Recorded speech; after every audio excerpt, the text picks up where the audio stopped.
Olá pessoal, tudo bem com vocês? Aqui é o professor José de Geografia e a aula de hoje é sobre a importância das cheias para os próprios rios e principalmente para a mata ciliar. Primeiro, vocês vão acompanhar ao longo do vídeo imagens sobre um rio, o Rio Paranhana. Primeiramente, a gente vê aí o Rio Paranhana num momento onde o dia é ensolarado, é um período de calor, é durante o verão.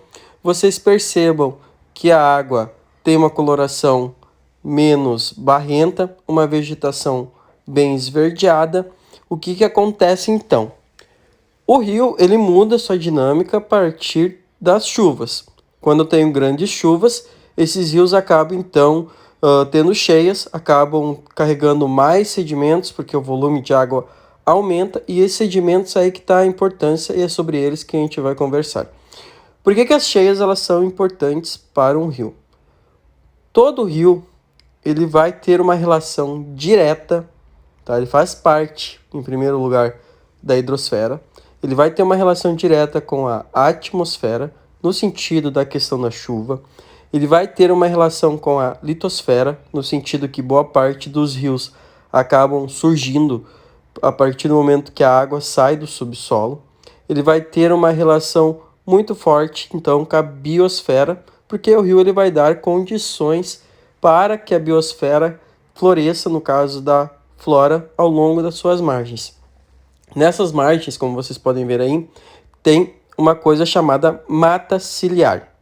A mata ciliar tem a principal função de proteger as margens dos rios. Tá? Por isso que o nome é mata ciliar, é que nem os cílios para os olhos. Elas protegem o rio. Então, essa vegetação ela cresce, ela se desenvolve a partir do momento que eu tenho, em primeiro lugar, a umidade. Mas toda a vegetação ela precisa de um solo. E esse solo, então, o que acontece? Esse solo ele tem que ter fertilidade.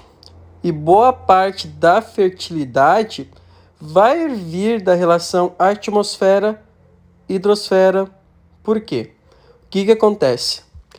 Quando chove em grandes quantidades, o volume do rio aumenta. Em muitos casos, esse rio vai ter tanta água que essa água vai sair da calha dele, vai sair do leito do rio. Não é simplesmente sair, desaparecer. Ele vai se expandir, ele vai ocupar o que a gente denomina de área de várzea. O que acontece então?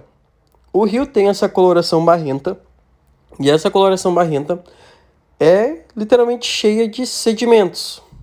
Sedimentos minerais, sedimentos orgânicos, enfim.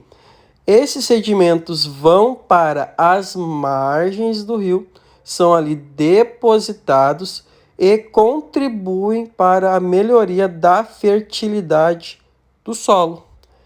O solo fértil, por outro lado, ele vai permitir o crescimento da vegetação de várzea, denominada mata ciliar. Então, a cheia para o rio, ela é importante, muito importante por sinal. Por quê? Porque ela traz sedimentos que vão contribuir para a fertilidade do solo, que vai permitir o crescimento de uma vegetação.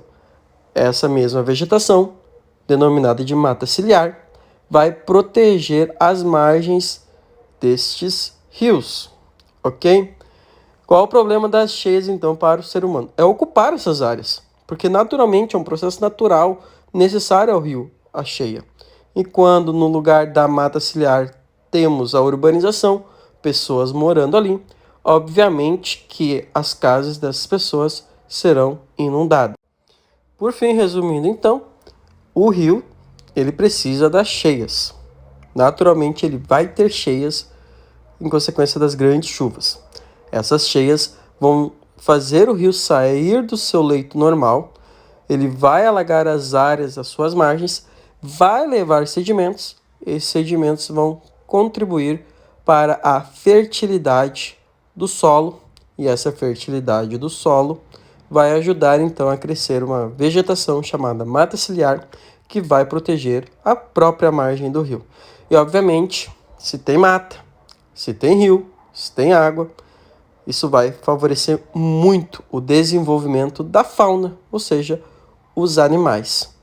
O que não pode acontecer, obviamente, e acontece muito, é as pessoas ocuparem, tá? Não vamos discutir aqui os motivos da ocupação, obviamente, estarem nessas margens e sofrerem com as cheias. Então, era isso, pessoal. Um forte abraço, curte aí, compartilha e até a próxima aula.